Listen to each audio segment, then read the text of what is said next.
Salam alaikum.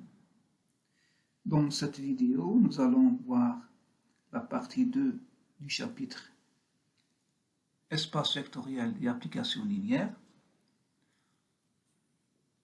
Cette partie est composée de 5 paragraphes. La première, on va voir qu'est-ce que c'est une application linéaire, la définition du rang d'une application linéaire, et on va définir la matrice associée à une application linéaire et des propriétés fondamentales de la matrice associée à une application linéaire.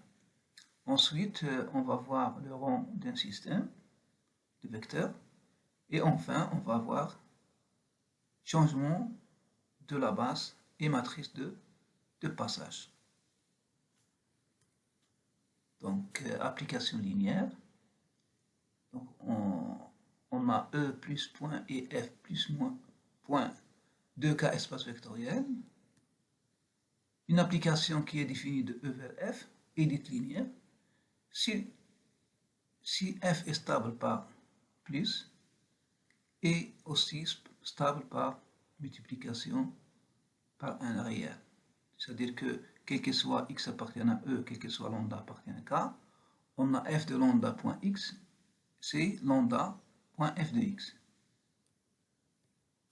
Si de plus f est bijectif, on dit que f est un isomorphisme. Donc un endomorphisme, respectivement un automorphisme de E, est une application linéaire, respectivement un isomorphisme de E dans F. Donc on prend, dans ce cas-là, on prend E égale à F. D'accord? Proposition. Donc F est une application linéaire de E vers F, si seulement si. On a quel que soit x, y appartenant à E. L'image d'une combinaison linéaire, c'est lambda f de x plus mu de f de y. Deuxièmement, si f est un isomorphisme, alors f moins 1 est aussi un isomorphisme. Le composé de deux applications linéaires est une application linéaire. Proposition, donc quatrièmement, soit f définie de E vers F, une application linéaire, alors on a l'image de l'élément neutre de E, c'est l'élément neutre de F. Et F de sigma de lambda i xi, c'est sigma de lambda i f de xi. Les lambda i sont des scalaires et xi un vecteur de E. Et M appartient à n étoile.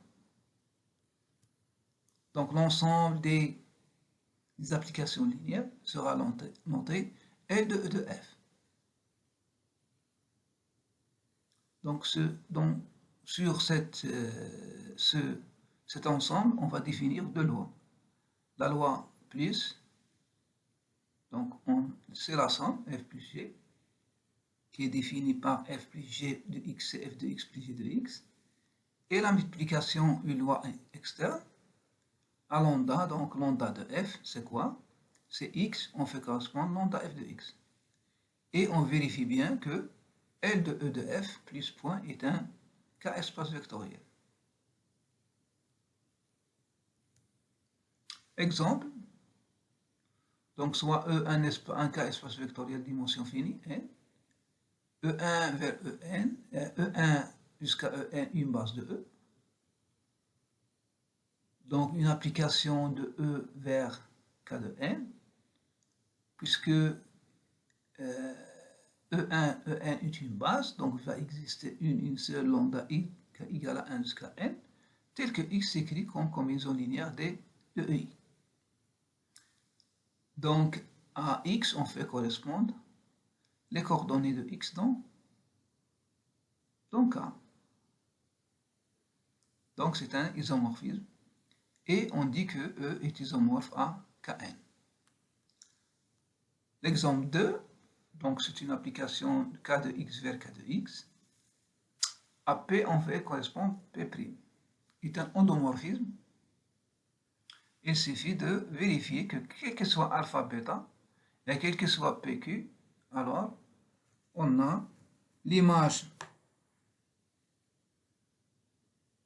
f de alpha P plus bêta Q est égal, donc c'est alpha P' plus bêta B', donc est égal à f est égal à alpha f de P plus bêta f de Q. Donc c'est une application linéaire.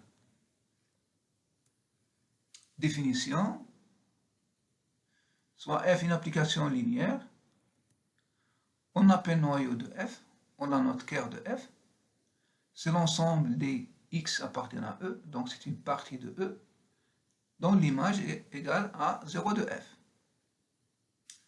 Deuxième ensemble, on l'appelle image, on a notre im de f, c'est l'ensemble de f de x lorsque x décrit E. On a cœur de f est un sous-espace vectoriel de E, et de même pour im de f est un sous-espace vectoriel de grand F. En effet, nous allons montrer que cœur de f est un sous-espace vectoriel de E. On a les différents de vide parce que 0 de E appartient à cœur de f, parce que d'après la propriété précédente, on a l'image de 0 de E, c'est 0 de f. Donc 0 de E est un élément du cœur. Deuxième condition, on va prendre alpha bêta appartenant à K et quel que soit x, y appartenant à cœur de f. On a alpha de x plus bêta de y, on va montrer que ce vecteur appartient à cœur de f. Donc on va appliquer à ce vecteur f, puisque f est linéaire, on peut faire sortir les alpha bêta. Or, comme x, y sont des éléments du cœur de f, alors leur image est égale à 0. Donc on obtient 0 de f. D'où cet élément est bien un élément du cœur. Proposition, soit f une application de E vers f, linéaire, alors f est injective si seulement si le cœur réduit à 0 de E. F surjective si seulement si l'image est égale à grand F. Donc démonstration pour la réciproque, je prends x, y appartenant à f, tel que f de x égale à f de y. Je prends que f, je vais montrer que f, qu'il est injectif avec le cœur est réduit à 0 de E. Alors, puisqu'on a f de x égale à f de y, je prends f de y de l'autre côté, on obtient, puisque f est aussi linéaire, donc on a f de x moins y égale à f de x moins f de y, égale à 0 de f. D'où x moins y appartient à cœur de f, égale à 0 de e. Par suite, qu'est-ce qu'on a? X égale à y. Ainsi, f est injectif. L'application directe. Soit x appartient à cœur de f, alors on a f de x égale à 0 de f, et 0 de f, on sait qu'il égale à f de 0 de e. Comme f est injectif, donc on aura x coïncide avec 0 de e. D'où le cœur de f est réduit à 0 de e. Donc pour le 2, c'est évident. Soit E un K-espace de dimension finie, et F un K-espace vectoriel, et F une application de E dans F. Alors, im de F est de dimension finie. Et on a dit im de E, c'est la somme des dimensions de l'image de F avec plus la dimension du cœur de F. Donc démonstration, donc soit E jusqu'à En une base de E. Donc quel que soit E, donc il existe un et un seul alpha I pour I égale à 1 jusqu'à N, tel que on a X se décompose sous forme de cette de combinaison linéaire de EI. on va appliquer ici f. Et puisque f est linéaire, je peux faire sortir la sommation de f. Et j'obtiens sigma de alpha i e. Donc, quel que soit f de x, c'est-à-dire quel que soit l'élément de l'hymne, et se décompose en f de 1 et s'écrit en combinaison linéaire, donc c'est une partie génératrice. Donc, f de e égale à im de f. Par suite, im de f est une dimension finie. D'accord? Si m de f égale à 0 de f, alors, quel que soit x appartenant à e, on a f de x égale à 0 de f. Donc, f est bien une application nulle. Par suite, ker de f égale à e. Et l'égalité est vérifiée. Les dimensions. Si ker de f égale à 0, d'après ce qui précède, on a f est injective. Comme E1 est en particulier une partie libre, alors l'image est aussi une partie libre. Donc, c'est une base de im de f.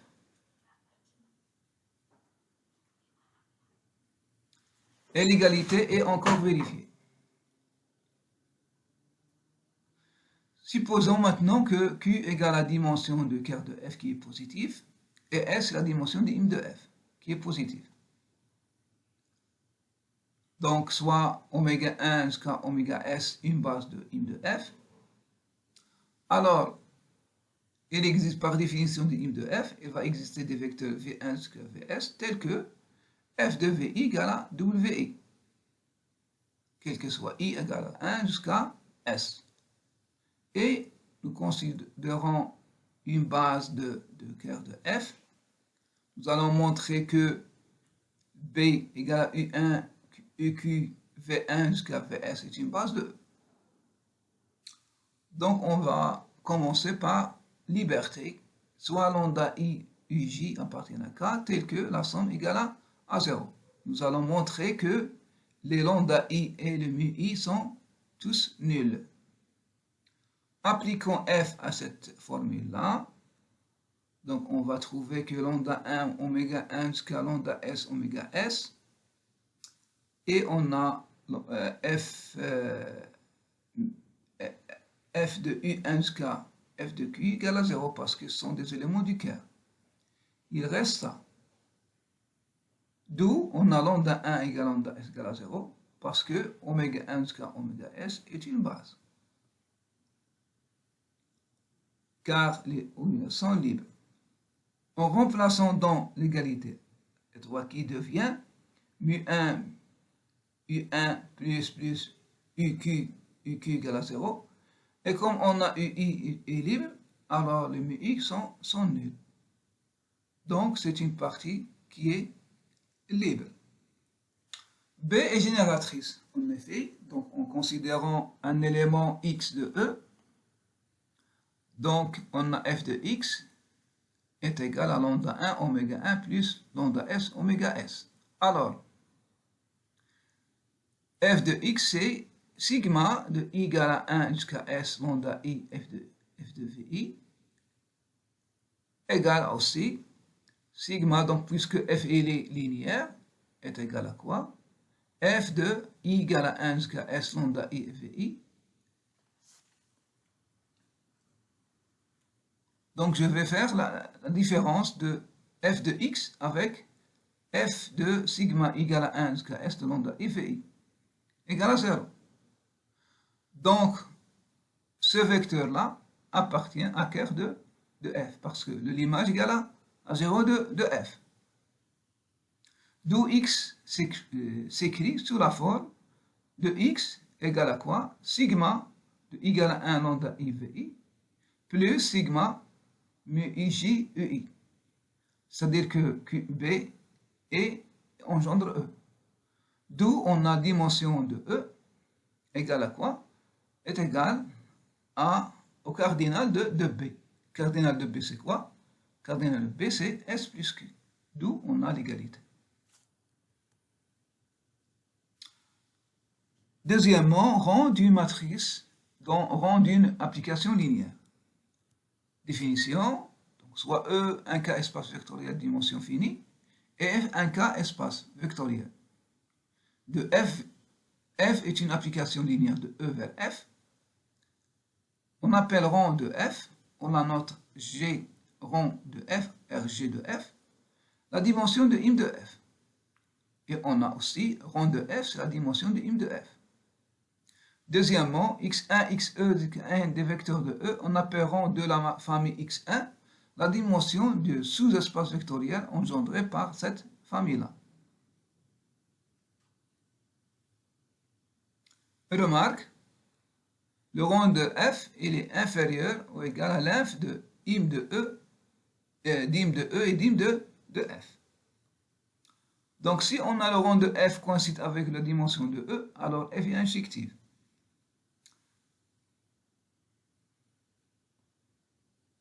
Donc si le rond de F coïncide avec la dimension de F, alors F est surjective.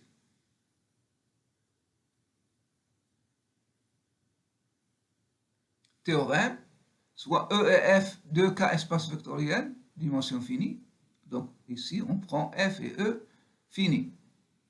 Tel que dimension de E coïncide avec la dimension de F égale à N.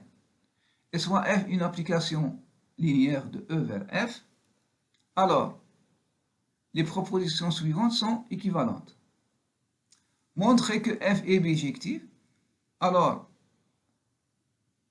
il suffit de montrer que F est injective, ou bien le rond égale à N, ou bien F est surjective.